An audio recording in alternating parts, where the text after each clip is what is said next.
ओम शांति। आज 20 जून 2026 के बाबा के अनमोल मधुर महावाक्य सुनेंगे। बाबा कहते हैं, अपने को आत्मा समझकर बाप को याद करने से पुराने कर्मों का हिसाब किताब समाप्त होता है। साथ साथ बाबा कहते हैं, हमारे पास अविनाशी ज्ञान का अथाह खजाना है, इसलिए जो भी आए उसकी झोली ज्ञान से भर दो। सुनते हैं आज के बाबा के अनमोल मधुर महावाक्य। ओम शांति। बाबा कहते हैं, मीठे बच्चे, तुम्हारे पास अविनाशी ज्ञान रत्नों का अथाह खजाना है, तुम उसका दान करो। तुम्हारे दर से कोई भी वापिस नहीं जाना चाहिए। प्रश्न, सर्व संबंधों की सैकड़ीन बाप अपने बच्चों को कौन सी श्रीमत देते हैं? उत्तर है, मीठे बच्चे, अपना बुद्धि योग सब तरफ से हटाए एक मुझे याद करते रहो। दुनिया की कोई भी वस्तु, मित्र संबंधी आदि याद न आए, क्योंकि इस समय सब दुख देने वाले हैं। विश्व का मालिक बनना है तो जरूर 63 जन्मों का हिसाब किताब चुकतू करने की मेहनत करनी पड़े। सब कुछ भूल अशरीरी बनो, तब हिसाब किताब चुकतू हो। मैं सर्व संबंधों की सैकड़ीन हूँ। ओम शांति। बाप दादा बच्चों से पूछते हैं कि किसकी याद में बैठे हो? शिव बाबा की। बुलंद आवाज में कहना चाहिए, शिव बाबा की याद में बैठे हैं। तुम बच्चे अर्थात आत्माओं का कनेक्शन है शिव बाबा से। तुम शिव बाबा के बनते हो इन द्वारा, क्योंकि शिव बाबा इनके द्वारा ही मिलते हैं। यह बीच में दलाल भी कहा जाता है। तुम्हारा दलाल से कोई कनेक्शन नहीं है। यह तो सिर्फ बीच में मार्फत है लेन देन का। सबका हिसाब किताब बाप से होना है, इनसे नहीं। इनका भी लेन देन बाप से है। यह भी उस बाप को कहते हैं, बाबा मेरा सब कुछ आपका है। मुझे भी एक तो निश्चय यह है कि हम आत्मा है, और दूसरा यह भी निश्चय है कि हम आत्माएं अभी परमपिता परमात्मा से वर्षा ले रहे हैं। मनसा वाचा कर्मणा, तन मन धन से हम शिव बाबा के मददगार बनते हैं। यह सब कुछ शिव बाबा को अर्पण किया हुआ है। फिर शिव बाबा डायरेक्शन देते हैं, ऐसे ऐसे यह करो। इनको कहा जाता है श्रीमत। बाप खुद कहते हैं, मैं इस पुराने तन में प्रवेश करता हूँ। यह भी पतित से पावन बन रहे हैं। यह किसने कहा? शिव बाबा ने। यह भी पावन बन रहे हैं। इनका भी मेरे साथ हिसाब किताब है।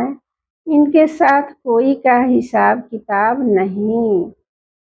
तुम चिट्ठी लिखते हो शिव बाबा के और आप ब्रह्मा, परंतु माया ऐसी है जो निरंतर याद करने नहीं देती है। बुद्धि योग घड़ी घड़ी तोड़ देती है। अगर यहीं पक्का पुरुषार्थ करेंगे तो फिर दूसरा सब कुछ भूल जाएगा। शरीर भी भूल जाएगा। यह शरीर होगा, परंतु आत्मा को इन सब चीजों से नफरत होगी। यह अवस्था जमाने की प्रैक्टिस करनी होती है। अंत में हमको अपना शरीर भी याद नहीं पड़े। बाप कहते हैं अपने को अशरीरी समझ मुझ बाप को याद करो। मैं सदैव अशरीरी हूँ, तुम भी अशरीरी थे, फिर तुमने पाठ बजाया, अभी फिर तुमको पाठ बजाना है। यह मेहनत है। विश्व का मालिक बनना कोई कम बात है क्या? मनुष्य ही विश्व का मालिक बन सकता है। यह देवताएं भी मनुष्य है, परंतु इनको दैवी गुण वाले देवता कहा जाता है। लक्ष्मी नारायण विश्व के मालिक थे। इन्हों को अपने बच्चे होंगे, वही उनको माँ बाप मानेंगे, परंतु आज का मनुष्य अंधा श्रद्धा से इन लक्ष्मी नारायण को त्वमेव माता च पिता त्वमेव कहते हैं। वास्तव में यह महिमा है शिव बाबा की। देवताओं की महिमा गाते हैं। आप सर्वगुण संपन्न 16 कला संपूर्ण, परंतु उन्हों की पूजा क्यों करते हैं यह किसी को पता नहीं है। अभी तुम ऐसी महिमा नहीं गाएंगे कि तुम माता पिता हम बालक तेरे। हाँ, तुम जानते हो शिव बाबा वह निराकार परम पिता परमात्मा है। उनसे ही सुख घनेरे मिलते हैं। बाकी जो भी संबंधी आदि हैं उनसे दुख ही मिलता है। यह तो एक सैक्रिन है जिससे सर्व संबंध की रचना मिलती है। इसलिए बाप कहते हैं मामा काका चाचा आदि सबसे बुद्धि योग हटाए मामे कम याद करो। तुम गाते भी हो दुख हरता सुख करता सर्व का सदगति दाता एक ही है। वही हमारा सब कुछ है।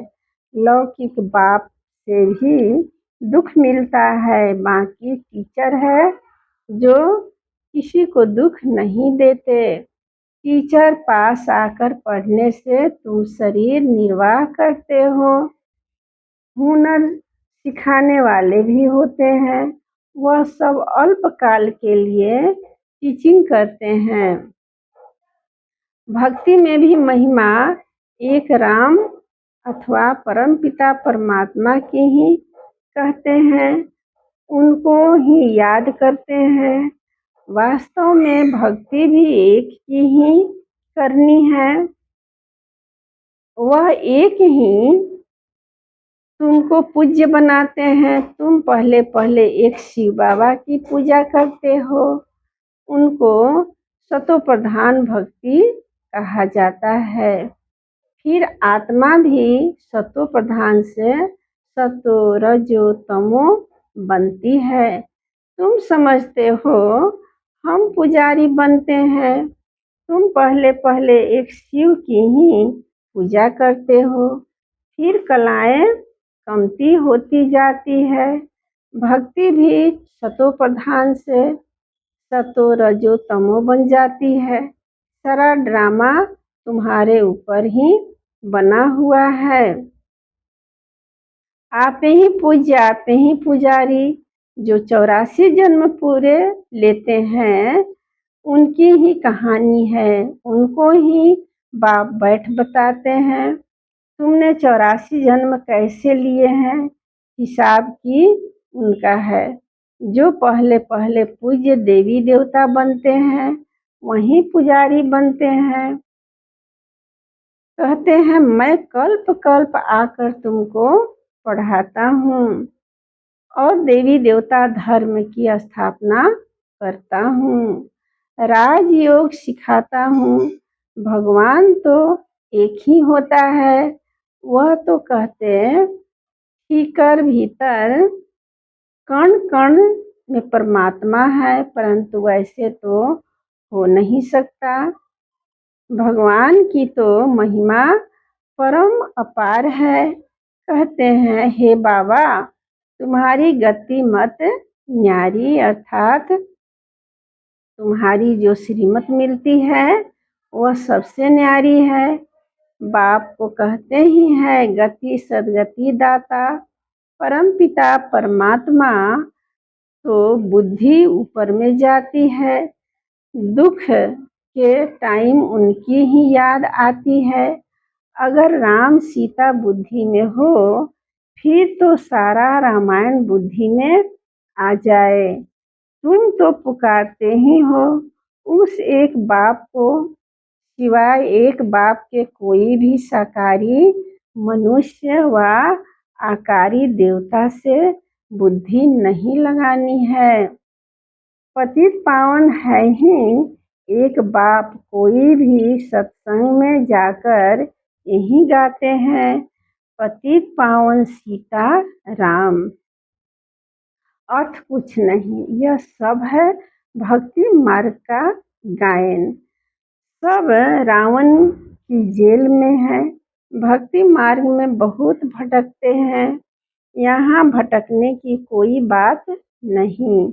बाप समझाते हैं बच्चों को पॉइंट्स बुद्धि में अच्छी रीति धारण करनी है, पढ़ाई रेगुलर करनी है। अगर कोई कारण से सवेरे नहीं आ सकते तो दोपहर को आ जाना चाहिए। किसी को तंग भी नहीं करना है। सारा दिन पड़ा है, कोई भी समय जाकर पढ़ना है। यह बच्चियां सुबह से लेकर शाम तक सर्विस पर है। सारा दिन सर्विस स्टेशन खुले हुए हैं। कोई भी आए उनको रास्ता बताना है। पहले पहले तो बताना है। विचार करो, तुमको दो बाप है। दुख में पारलौकिक बाप को याद करते हैं ना। अभी शिव बाबा कहते हैं मामेकम याद करो। मौत तो सामने खड़ा है। यह वही महाभारत लड़ाई है। भल बड़े पद्मपति करोड़पति हैं, बड़े बड़े मकान आदि बनाते हैं, परंतु वह रहने थोड़े ही है। यह सब टूट जाने हैं। वह समझते हैं कलयुग की आयु लाखों वर्ष है। इनको कहा जाता है घोर अंधियारा। कोई के पास पैसे हैं, पूछते हैं मकान बनाएं। बाबा कहेंगे पैसे है तो भल बना लो। पैसे भी तो मिट्टी में मिल जाने हैं। यह तो टेम्परोरी है, नहीं तो यह सब पैसे भी चले जाएंगे, कुछ भी रहेगा नहीं। भल बनाओ। फिर उसमें गीता पाठशाला का प्रबंध रखो। जो तुम्हारे दर पर कोई भी आए उनको भिक्षा ऐसी दो जो उनको एकदम विश्व का मालिक बना दो। तुम्हारे पास अथाह ज्ञान धन है, इतना कोई के पास नहीं है। तुम्हारे पास सबसे साहूकार वह है जिनके पास बहुत ज्ञान रत्न बुद्धि में भरे हुए हैं। कोई भी आए तो तुम उनकी झोली भर दो। तुम्हारे पास इतना खजाना है, सिर्फ यह बोर्ड लगा दो, आओ तो हम आपको सदा सुखी स्वर्ग का वर्षा पाने का रास्ता बताएं। परंतु बच्चों में वह नशा नहीं रहता। यहाँ नशा चढ़ाता है, बाहर जाने से भूल जाते हैं। शौक होना चाहिए, कोई भी आए उनको रास्ता बताएं जो बेड़ा पार हो जाए। तुम्हारे पास बहुत भारी धन है। कोई भी भिखारी आए व लखपति आए तो तुम उनको भी बहुत रत्न दे सकते हो। बाबा यहाँ नशा चढ़ाता है, फिर सोडा वाटर हो जाता है। बाबा तुम्हारी अविनाशी ज्ञान रत्नों से झोली भर देते हैं, परंतु नंबरवार है।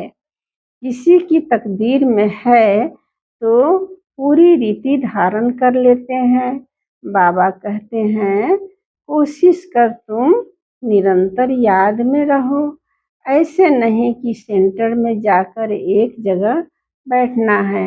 नहीं, चलते फिरते जो भी समय मिले बाप को याद करते रहना है। हथकारडे दिल अर्थात बुद्धि का योग बाप के साथ हो। बाप की याद से तुम्हारा बहुत कल्याण होगा। 21 जन्म के लिए तुम साहूकार बन जाते हो। बेहद का बाप बेहद का वर्षा देते हैं। भारत स्वर्ग था, अब नरक है। बाप कहते हैं, अब मुझे याद करो तो तुम्हारी आत्मा सतो प्रधान बन जाएगी। बाप को याद करेंगे तो नशा चढ़ेगा। हमारे जैसा धनवान सृष्टि में कोई नहीं है। बाप ही याद नहीं है तो धन कहाँ से आएगा। स्वर्ग में तो तुम बच्चों को अपार सुख मिलता है। शास्त्रों में तो कितनी दंत कथाएं लिख दी है। धर्म का उपकार है। फिर कहते, राम की सीता चुराई गई, बंदरों की सेना ली। आगे खुद भी पढ़ते थे, कुछ भी समझते नहीं थे। अब कितना समझ में आता है, कितनी वंडरफुल बातें लिखी है। बाप कहते हैं, मुझे प्रकृति का आधार लेना पड़ता है। त्रिमूर्ति में भी ब्रह्मा विष्णु शंकर दिखाते हैं, परंतु यह भी समझते नहीं कि विष्णु कौन है, कहाँ के रहने वाले हैं। विष्णु के मंदिर को नर नारायण का मंदिर कहते हैं, परंतु अर्थ कुछ भी नहीं समझते हैं। विष्णु के यह दो रूप लक्ष्मी नारायण है, जो सतयुग में राज्य करते थे। अभी तुम मनुष्य से देवता बन रहे हो। कोई भी आए तो बोलो, यह ब्रह्मा कुमार कुमारियां है, तो प्रजापिता ब्रह्मा सबका बाप हुआ। बहुत ढेर की ढेर प्रजा है, नाम तो सुना है ना। भगवान ने ब्रह्मा द्वारा ब्रह्मण रचे। बाप ने जरूर बच्चों को वर्षा तो दिया होगा ना। तुम बच्चों को विश्व का मालिक बनाते हैं। तुम शिव बाबा से वर्षा पाते हो। एक है लौकिक बाप, दूसरा है पारलौकिक बाप। अब यह तुमको अलौकिक बाप मिला है। यह तो जौहरी था, यह थोड़े ही कुछ जानता था। इनके लिए कहते हैं कि इनके बहुत जन्मों के अंत के जन्म के भी अंत में इनमें प्रवेश करता हूँ। वानप्रस्थी बनने का रिवाज भी भारत में है। 60 वर्ष के बाद गुरु के पास चले जाते हैं। बाप इनमें प्रवेश कर कहते हैं, अब तुमको घर चलना है। मुक्ति सब चाहते हैं, परंतु मुक्ति को जानते कोई भी नहीं। ब्रह्म में लीन तो कोई हो नहीं सकते। यह तो सृष्टि का चक्र फिरता ही रहता है, सबको पाठ बजाना ही है। कहते हैं, वर्ल्ड की हिस्ट्री ज्योग्राफी रिपीट, यह अनादि ड्रामा बना हुआ है। 84 जन्मों का पाठ तुमको बजाना ही है। यह ज्ञान डांस होती है, वो लोग फिर डमरू दिखाते हैं। अब सूक्ष्म वतनवासी शंकर डमरू कैसे बजाएगा। बाप ने समझाया है, तुम बंदर मिसल थे तो तुम बंदरों की सेना ली। तुम्हारे आगे बाबा ज्ञान का डमरू बजा रहे हैं। तुमको ज्ञान देते हैं। अभी तुम्हारी सूरत और सीरत दोनों पलटा रहे हैं। काम चिता पर बैठ तुम काले हो गए हो। बाबा फिर तुमको ज्ञान चिता पर बिठाए, सूरत और सीरत दोनों पलटाए, सांवरे से गोरा बना देते हैं। यहाँ बाबा कितना नशा चढ़ाते हैं। फिर नशा गुम क्यों होना चाहिए? अच्छा, मीठे मीठे सिक्के लदे बच्चों प्रति माता पिता बाप दादा का याद प्यार और गुड मॉर्निंग रूहानी बाप की रूहानी बच्चों को नमस्ते। हम रूहानी बच्चों की रूहानी माता पिता बाप दादा को याद प्यार और गुड मॉर्निंग, नमस्ते नमस्ते। शुक्रिया बाबा, शुक्रिया। धारणा के लिए मुख्य सार। पहला पॉइंट, बाप ने जो अथाह ज्ञान धन दिया है उसे धारण कर स्वयं भी साहूकार बनना है और सबको दान भी करना है। जो भी आए उसकी झोली भर देनी है। दूसरा पॉइंट, बाप की याद से ही कल्याण होना है, इसलिए जितना हो सके चलते फिरते बाप की याद में रहना है। सर्व संबंधों की रचना एक बाप से लेनी है। वरदान है, सदा बिजी रहने की विधि द्वारा व्यर्थ संकल्पों की कंप्लेन को समाप्त करने वाले संपूर्ण कर्मातीत भव। संपूर्ण कर्मातीत बनने में व्यर्थ संकल्पों के तूफान ही विघ्न डालते हैं। इस व्यर्थ संकल्पों की कंप्लेन को समाप्त करने के लिए अपने मन को हर समय बिजी रखो। समय की बुकिंग करने का तरीका सीखो। सारे दिन में मन को कहाँ कहाँ बिजी रखना है, यह प्रोग्राम बनाओ। रोज अपने मन को 4 बातों में बिजी कर दो। 1, मिलन रूह रिहान, दूसरा वर्णन सर्विस, तीसरा मगन और 4 लगन। इससे समय सफल हो जाएगा और व्यर्थ की कंप्लेन खत्म हो जाएगी। स्लोगन, सफलता को परमात्मा वर्थ राइट समझने वाले ही सदा प्रसन्न चित्त रह सकते हैं। ये अव्यक्त इशारे। सदा हर्षित रहने के लिए अपनी नेचर को सरल बनाओ, सहनशील बनो। सरलता लाने के लिए सिर्फ एक बात ध्यान पर जरूर रखनी है, अपनी स्थिति स्तुति के आधार पर न हो। कई बच्चे व्यर्थ के फल की इच्छा ज़्यादा रखते हैं, इसलिए जब स्तुति नहीं होती तो स्थिति हलचल में आ जाती है। निंदा होती है तो निधन के बन जाते हैं। अपनी स्टेज को छोड़ धनी को भी भूल जाते हैं, इसलिए स्तुति के आधार पर स्थिति नहीं रखना। ओम शांति।